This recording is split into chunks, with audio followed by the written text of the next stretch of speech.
This is my chapter 15 exam. So, chapter 15 exam. So let me read it off to you. An athlete exerts a tension of 6 times 10 to the second newtons on one end of the horizontal rope that has a length of 50 meters and a mass of 2.50 grams. The other end is tied to a post. If she wiggles the rope with the period 0.615 seconds in an amplitude of 3 centimeters, what is the angular frequency of the oscillation? Express your answer in radians per second. Now, this is from part A. This is part A, and this is problem 15.5 that I'm doing.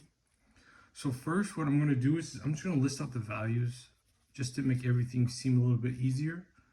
So tension T, in the problem it says 6 times 10 to the second newtons. And then the mass, which was M, is 2.50 kilograms. The length is 50 meters. And the period, which is T, is 0.615 seconds. And then the amplitude, which was A, equals 3 centimeters. But then that can also turn into, you can turn into scientific notation. That can also be turned to 3 times 10 to the negative second meters. So we have all our values listed out. So now we're going to use the equation 14.2 in section 14.1, which is this right here. W equals 2 pi over T. So basically what we do now is that we just plug in for our problem. So now we know that T, which is T, is 0.615. So we do W equals 2 pi over 0.615, and that should get our answer. I'm just going to go ahead and do this in a calculator real quick just to make sure I did this correctly. 0.615. Yep. And that should get our answer for part A, which is W equals 10.2 radians per second. And that is your answer for part 2. Now we're going on to part B. What is the average rate at which the energy is transferred along the rope? So basically, to find the average rate and when the energy is transferred along the rope, we will use the mass per unit length, which is on section 15.4, and it's also in the example 15.3, and that is displayed as U equals M over L. So then what we do is we just plug in our values. So as we see, we're just looking at this part right here, and we're just going to plug in for that. So we know that, so it'll be U equals 2.50 kilograms over 50.0 meters. And solving this right here will get us to equal 0.05. Now this isn't the answer, but this is just what we're going to use later on when solving this whole entire problem. So we're just going to put this up as a box right here. Then after doing that, we're going to use the equation 15.14 in section 15.4, which is this equation right here. It's like that, I believe.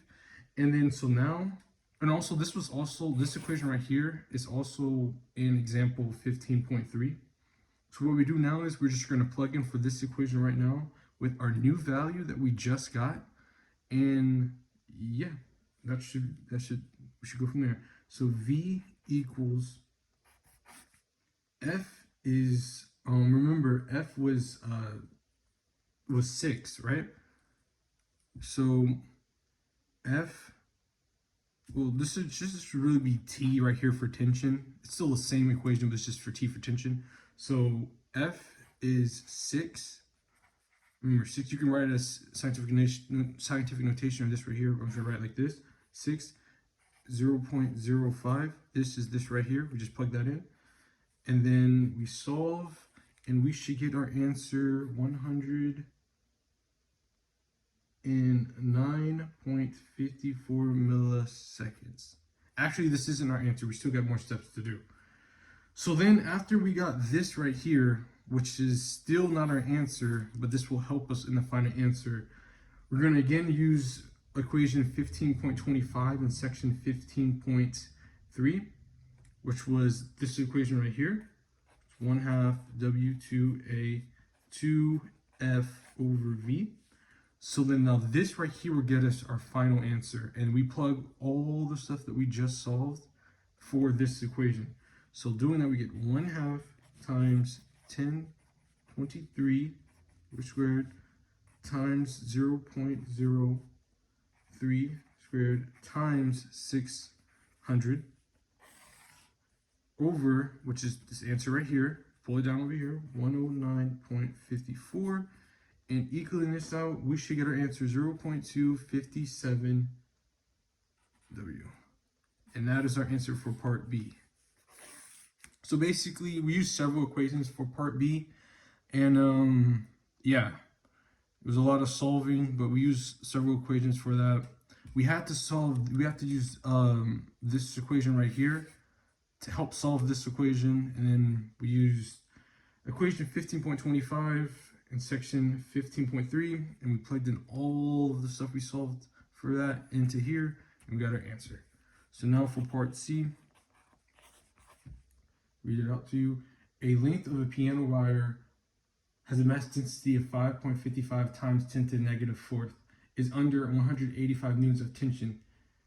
A sinusoidal wave of frequency 256 hertz carries a maximum power of 5.20 W along the wire. What is the amplitude of this wave? Express your answer with the appropriate units. So what I'm going to do now, I'm just going to list out all my values. So the mass density that's in the equation of the wire, which was U equals 5.55 times 10 to the negative 4. And then I think they said the tension in the wire, tension in the wave, my bad. No, the tension in the wire, my bad. The tension in the wire was 185 newtons. And then the tension in the frequency of the wave, put that as F, was 256 hertz. And then they said in the equation, the problem, they said the maximum power, we're going to leave it as P, is 5.20 W. Okay. So we listed out our values. So what we can do now is we're going to use equation 15.14 in section 15.4, which is this right here over U. And this is also shown in 15.3. So what we're going to do is we're going to plug in for this equation. So plugging in, we'll get V equals 185 newtons over 15.55 times 10 to the negative fourth. And that will equal 577.35 milliseconds. And let me just make sure that actually equals that out. Okay, so I'm just trying to put in my calculator. Okay, it's not what we're supposed to be doing.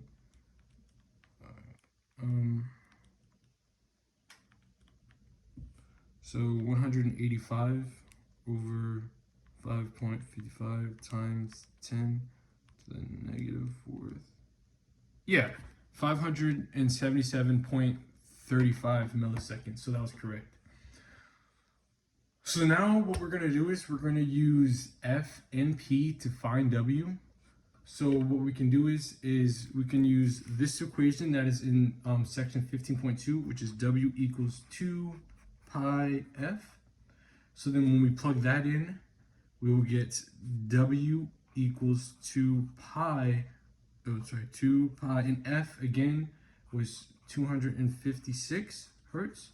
And solving that, 256, make sure that's a little bit neater. Solving that, let me solve that real quick. 2 pi times 256. Yeah, it will give us 1,608.495 radians over seconds.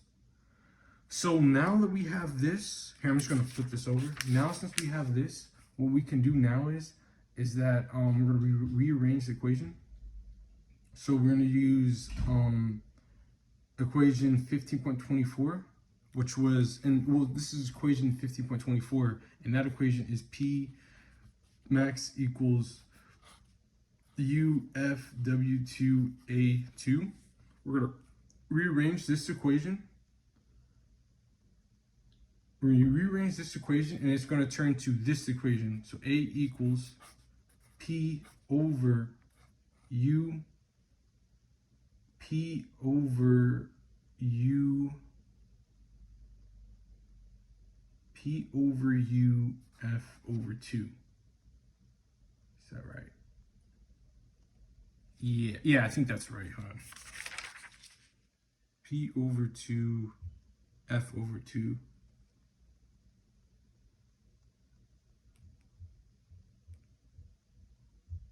Okay, yeah, that was right. Okay, so hold on. Let me see something. So 1,000 is W.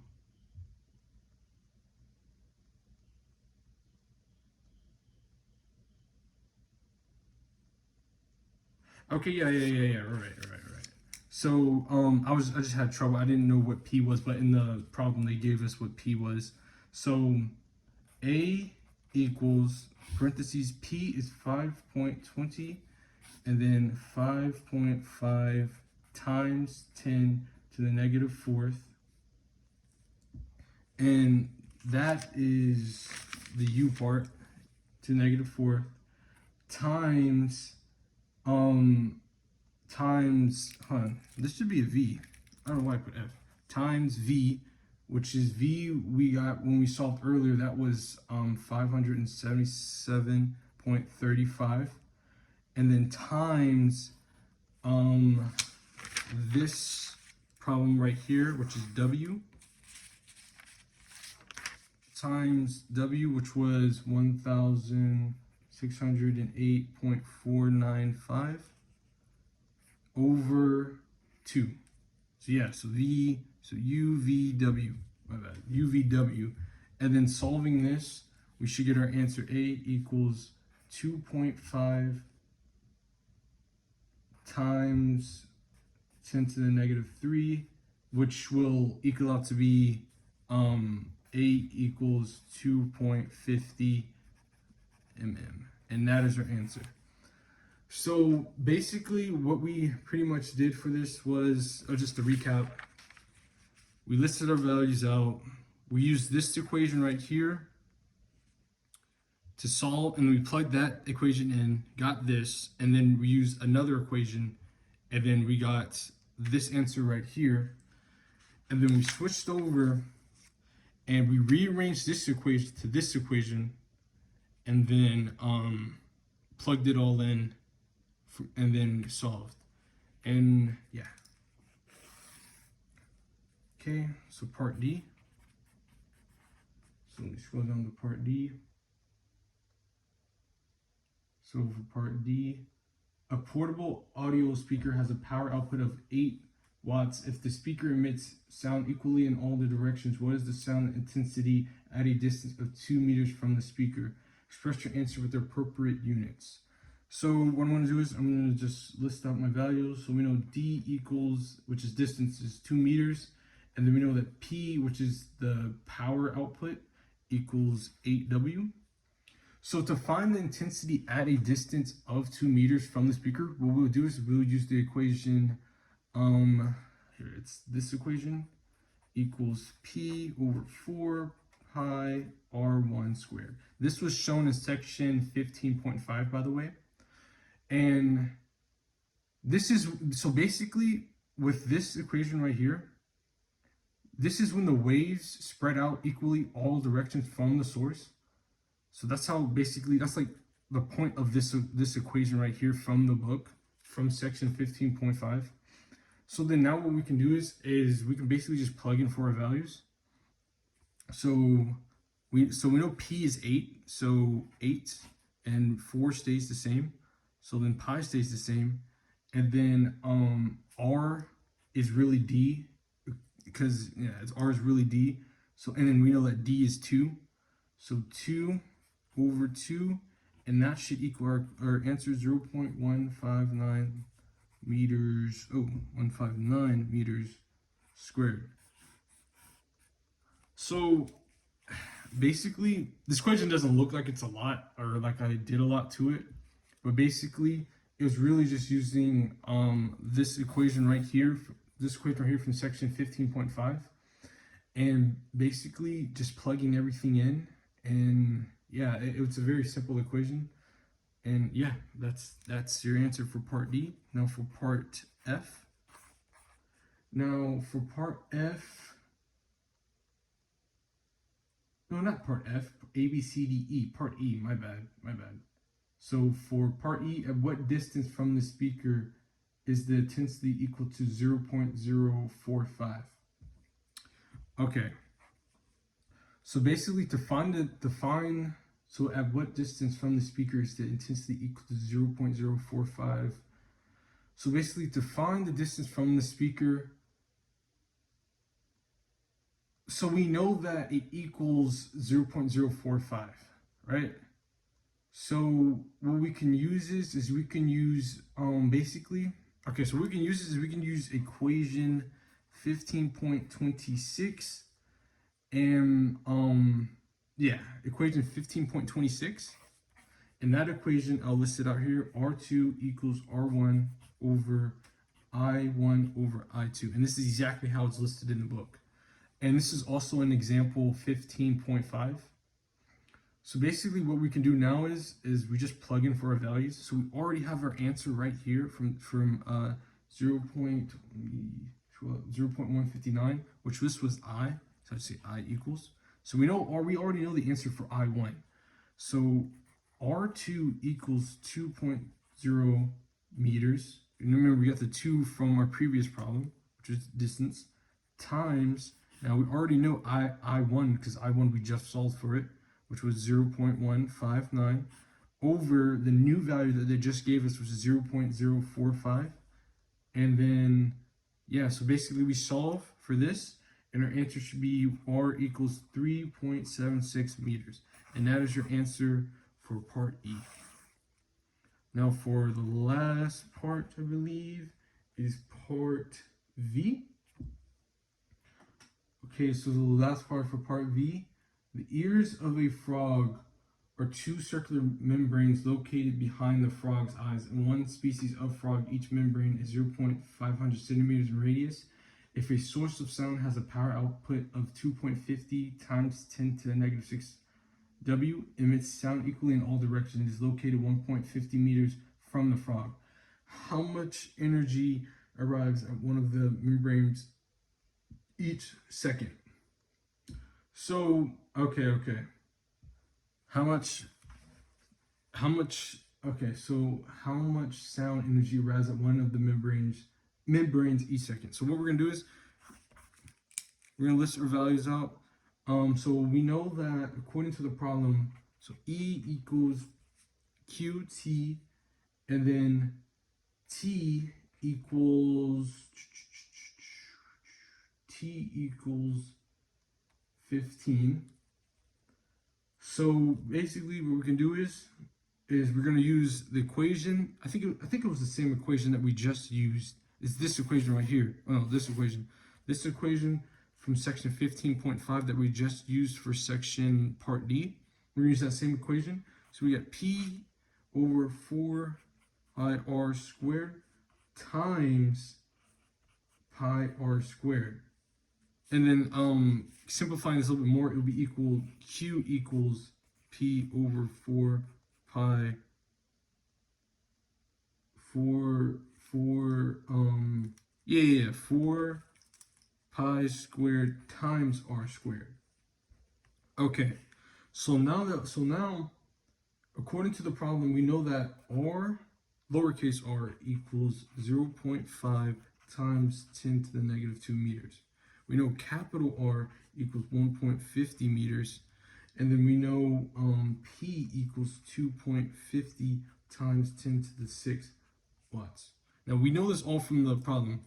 Here, I'm just gonna kind of switch over to another piece of paper to make it a little bit more neater. See if you can see that. Make it a little bit more neater.